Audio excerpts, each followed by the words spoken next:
Esse é o nosso resumão, então, sobre os nossos modelos atômicos. O primeiro modelo atômico que a gente tem é o modelo atômico de Dalton. Para Dalton, o nosso átomo ele pode ser comparado a uma bola de bilhar.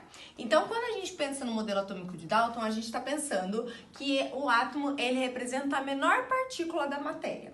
Além disso, a gente pode falar para ele que o nosso átomo ele é uma esfera maciça, indivisível e homogênea. Quando a gente pensa em homogênea, a gente pensa ela em uma esfera igual em todas as suas partes.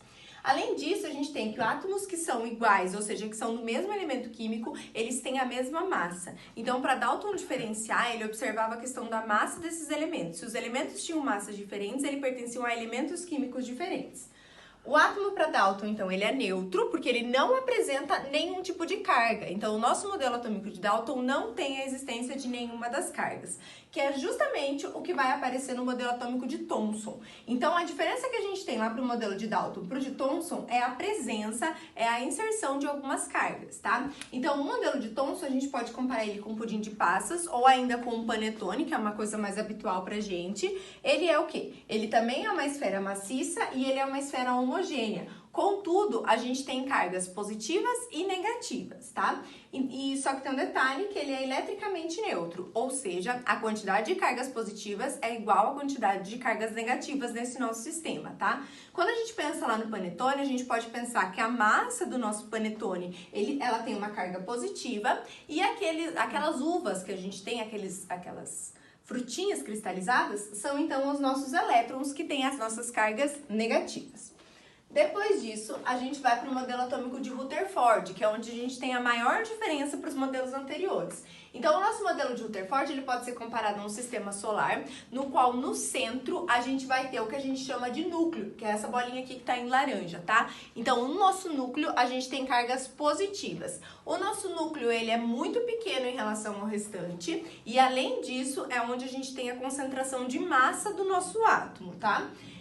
A gente tem os nossos elétrons que estão orbitando ao redor do nosso núcleo e os nossos elétrons eles têm uma carga negativa. Além disso, o nosso átomo ele é eletricamente neutro, tá? Então a gente sempre tem a quantidade de cargas positivas e de cargas negativas equivalentes, tá?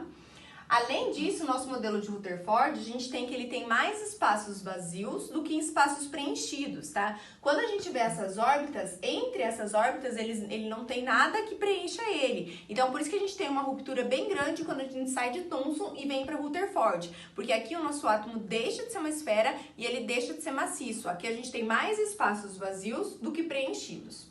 Aí depois a gente tem o modelo de Rutherford-Bohr, pode aparecer só de Bohr ou os dois juntos, tá? Que é o quê? Os nossos elétrons, eles estão em órbitas circulares ao redor do nosso núcleo. Então, eles não são mais em órbitas aqui como a gente tinha no modelo atômico de Rutherford. Eles são órbitas circulares, bem definidas. Essas órbitas, elas podem ser chamadas de camadas ou níveis de energia, que atualmente a gente sabe, então, que são no máximo 7, que são relacionadas, então, a K, L, M, N, O, P, Q.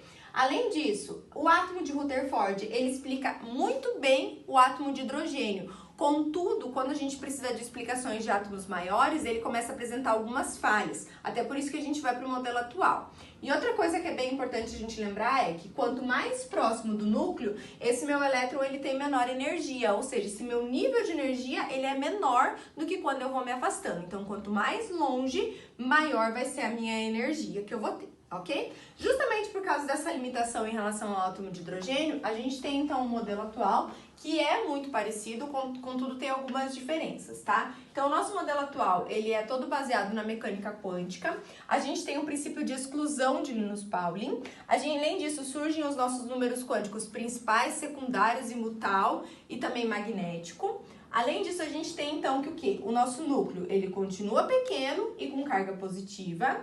E de novo, a gente tem espaços vazios onde estão os nossos elétrons, que então é ao redor desse nosso núcleo, com carga negativa. E além disso, no nosso modelo atual, o nosso nêutron, ele deixa de ser uma partícula elementar. Por quê? Porque ele pode se dividir em outras partes, como os quarks, os leptons e os bósons, tá? Essa daqui é uma diferença para o nosso modelo atômico de Rutherford. Contudo, quando a gente vê o Bohr e esse daqui, eles são muito próximos, principalmente essa questão da representação, ok?